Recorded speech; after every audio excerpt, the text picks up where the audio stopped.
Stampers, it's Gigi with Stamp FUNatics, and today I have my first project on my 12 weeks of Halloween, and this is the card we're going to be making today.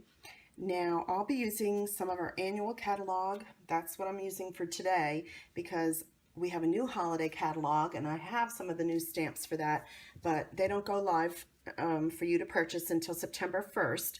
So as we get a few more weeks into the 12 weeks of Halloween, I'll be showing you more of those products. But for now, I wanted to show you, I have this one, and this is the Jar of Love, and it returned from last year, and we're going to be using the jar in there. And also the framelits. This came as a bundle back then. I don't think it's a bundle in the catalog now, but we're going to be using our jar of framelits. And I actually have, this is how I store my framelits when I'm working. So I do have the jar and I have the lid out. And let's see, is that's all we're going to be using out of that. And then the next thing we're going to use is Sweet Home. This also returned. This was a fun set from last year. And so on our card here, the Trick or Treat I'm going to be using. Also this cute little banner that I didn't stamp, but they do have a banner framelit, so I don't have to fussy cut it out. I can just use that for my saying. They also had this cute bat, so I cut out, nope, I didn't cut out the bats. Sorry about that. I actually stamped the bats on this one. That was a different project. I'll take that one off so we can, nope, I did not use it on this one. So I don't want to confuse you. So I just stamped the bats on here. I also used this cute little cobweb that was in the corner for the corner of my card and also in our jar. Let's see, you're going to need for paper, you're going to need the Color Theory paper, and this is the piece that I used for my circle. And I also used a piece of this that I cut down. Let's see, this is 2.5 inches by, let's see, about 2 3/4 inches. That's the width you want, the 2 3/4. I'll have all these dimensions on my blog, so you'll be able to get them later. And we're going to use the new ribbon punch, and this is like a ribbon edge, and that's what I did was I put my wider side in and I punched it down, and I got 2 of those. So I'll show you how to use those in a minute. And then we're just going to need some pieces of Whisper White for our card base, a scrap piece for our jar, and then I used a little small piece of Smoky Slate that I stamped our jar lid. And I think that's all the colors. The card base is Pumpkin Pie, so we'll be using that for this and for our saying and for our pumpkins. And if you're wondering how I made these pumpkins, let me just show you. I used the Tree Builder punch, and in there is a tiny little apple, if you can see that. But I'm using it as a pumpkin, and they come out cute little pumpkins in your jar. So I wanted to make my trick-or-treats, little pumpkins and bats, kind of fun. I don't get into real spooky, scary, gory Halloween. I just like the fun Halloween. So those are the projects you'll be seeing from me. So let's get started. Let's see. Oh, and also when I cut out my circle out of this Theory paper, I did use my stitched largest circle die in the Big Shot. So that's what we're going to need for this project. So let's get started. Okay, so the first thing I did is I cut my cardstock, and this is cut down to 5.5 by 8.5, and then I scored it at 4 1/4 in the middle. We're just going to give it a crease. I kind of like to use my bone folder just to give it a nice crease and flatten it out. And then we're going to have our white piece, which measures 4 inch by 5 1/4. So I just came down 1/4 inch on both sides. And we're going to do our stamping first before we attach to the card. This way, if we mess up, you know, we can always just flip it over. It's only paper, and we can try it again on the other side. So let's see. What's the first thing I want to do? I want to, here's my card. I want to get that little cobweb in the corner. So I'm going to be using my black Memento ink. And I'm going to just ink up my cobweb there. I love Halloween. It's just a fun time of year at our house. We really do like it a lot. And I'm just going to put that up in the corner part of the card. No right or wrong to it. Just put it somewhere in the corner. Then I'm going to have to cut out these 2 top and bottom pieces. And I'll come back and I'll fill in my bats after I know where I have it situated. So let me get my punch on my piece of paper. Again, I'm just going to measure, make sure that's the longer side. And then that's the side I want actually. Okay, so let's go ahead. We're just going to put it in up against the back of the punch down. Now you're going to see something like this. So these little patterns you're going to match up. You're going to shift it over, match up that pattern right there, and then make sure you have it to the back, punch again. That'll take that edge off, and then come and do the same thing on this side, and that'll give you your piece. That'll be your top piece. All right, let me get all these little itty bitties out of the way so I don't wind up stamping on them and getting a lump. Okay, here we go. All right, then I'm just going to take the other side because it's even, and I'm going to do the same thing again. So I'm just going to punch, and then I'm going to move it over, match up my pattern, punch again, move it over to this side. And let's see, where is that pattern? There we go. And punch again. Okay, and then we have the bottom of our card. So what I used for ink, let me just again get these little pieces out of the way.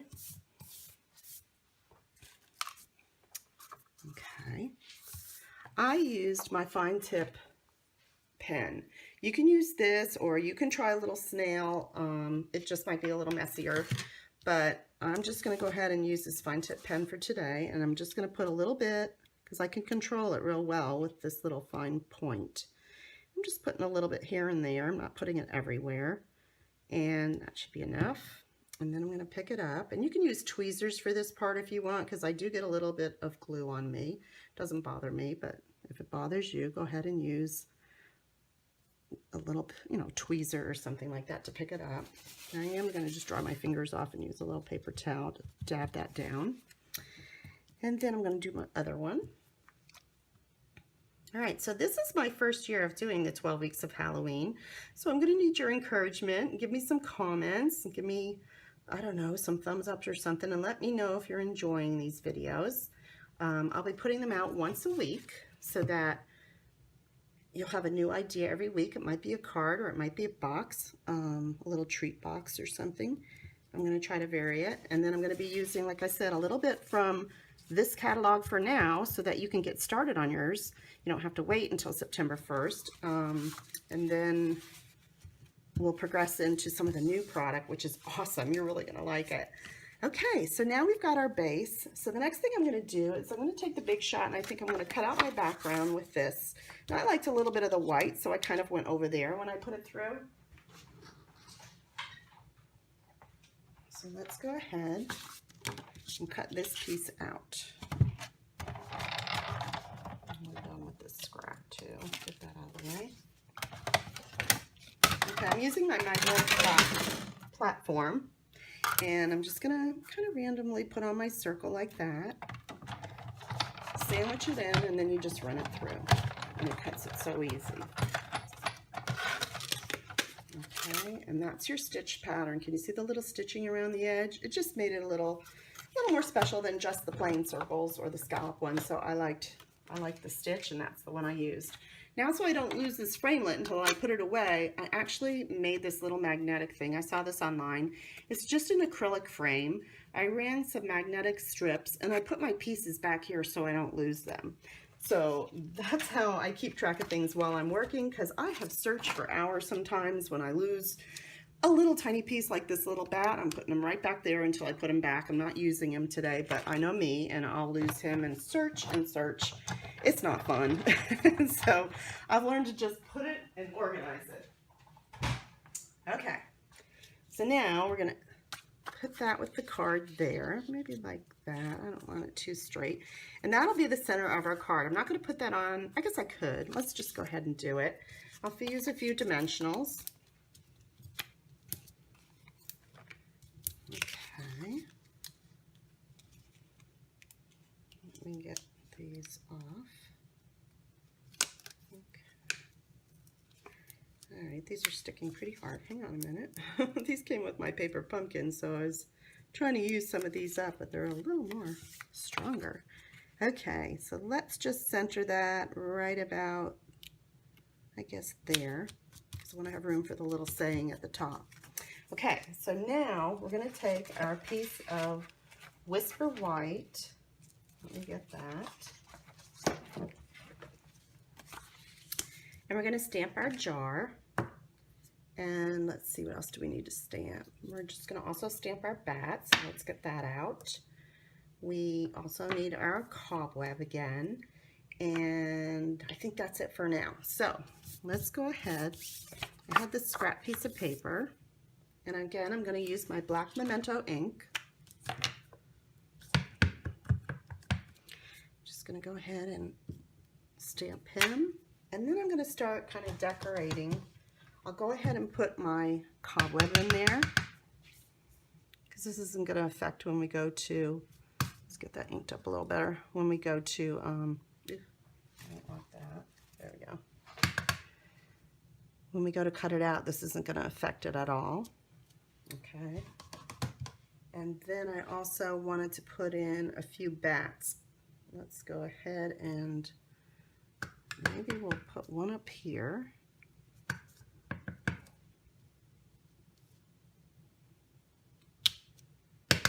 And we could fly one somewhere down here. Be fun. Okay. All right. And one other thing that I forgot to do is now we can add the bats down here. So since I have my bat stamp out, let's go ahead and add it. I just kind of circled one that way, and then I kind of put one,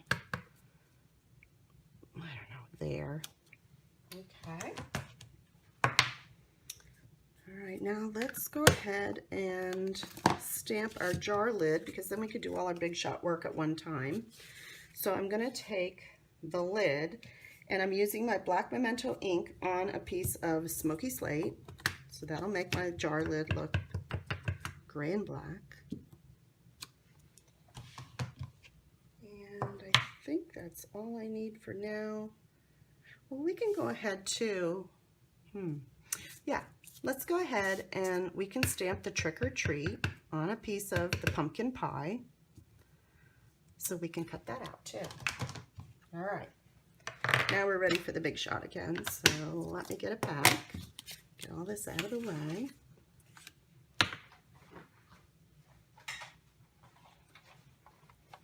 All right. Let's move it up a little so you can really see.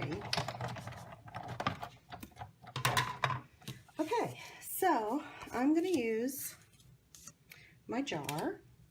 Let's see how many I could do at one time. If this is going to cooperate, that looks good.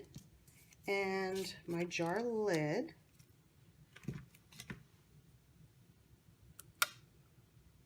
Okay. Everything's cooperating real well today. Sometimes my magnets jump around. And then I have, like I said, that cute framelit that does all the cutting for the banner that I'm just going to put right, oh, you know what? This piece isn't big enough. Let me cut a bigger piece and put that little banner over it. That's much better. Now we've got room. Kind of center it out. Everything still looks pretty good. And we'll just do one pass through the big shot now. Let's see.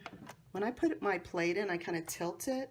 When I get it in where I want it, then I lay it down. And just give it a hold until it grabs it. Once it grabs it, you just go ahead through. All right, that gives me all the pieces that I need. Let me get rid of this.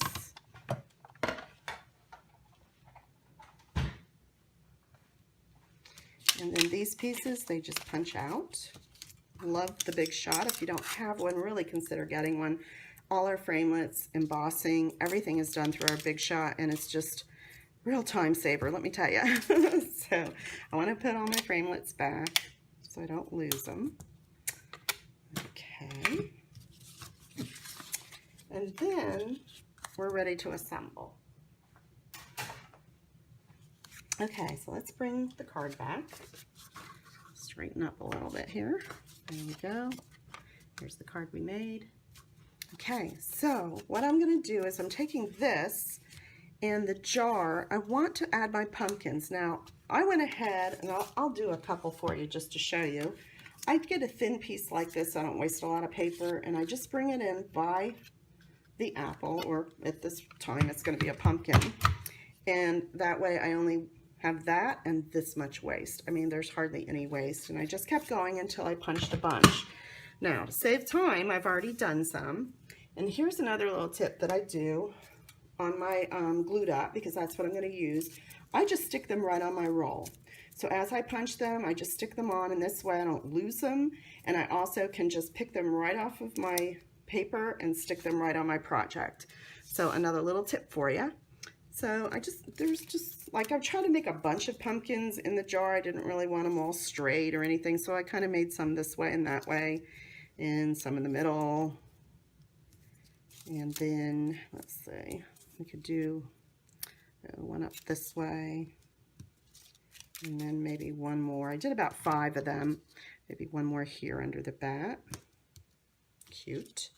All right, and then I did take my dimensionals again. This time I just did 2. I didn't really do a lot. Let me get those off. We're going to add that to our card. Just in the middle of your circle. All right, and then this jar, you can use a little bit of snail. You can use, I could use glue dots. I'm actually going to use glue dots just to stick them on, because I happen to have them out. All right, and I'm just going to put that across the top of the jar.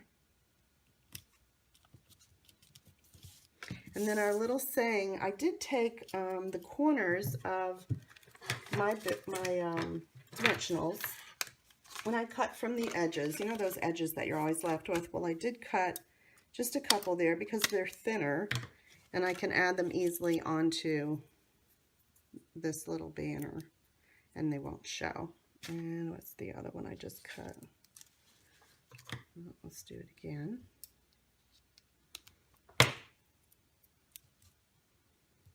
Okay. All right, and then the banner I just kind of put hanging over the top of the circle, but I actually attached it onto the card like that. Now I'm ready to put my whole thing onto my card base. So I'm just going to take my little silicone mat so I don't get everything yucky. I had some fast fuse out here, so I'm just going to use that. You could use snail or your Tombow glue. Get that out of here. And we're ready to assemble. And that's it. Oh, I guess I didn't let that dry long enough, so I'll be remaking this card, but make sure you just leave it off to the side and dry a little bit. Yeah, I guess that was a juicy memento and I smeared it. So I'm just going to go and re-punch these and then just put this whole thing back onto a card, but you got the idea. Anyway, I hope you enjoyed this video today, and come and join me again next week when we have our project 2 of our 12 weeks of Halloween. Have a great day. Thanks. Okay, now that my blooper's over, I just wanted to show you, I did get another card done. It didn't take very long at all to just redo it. I just had to punch those 2 and re-stamp it. And then I used this whole set over again. And then now I'm just going to add on my saying, and then my card will be complete, and we'll have 2 of these. So let me go ahead and just cut one more dimensional. Kind of pulled off when I was doing it. And we'll add that on. Oh, let's see, just like that. And there you go. So that's a better looking card. Anyway, that's a reality of stamping. Sometimes we smudge, sometimes we have to turn it over and do it again. Anyway, I hope you enjoyed this video and have a great day. Thanks.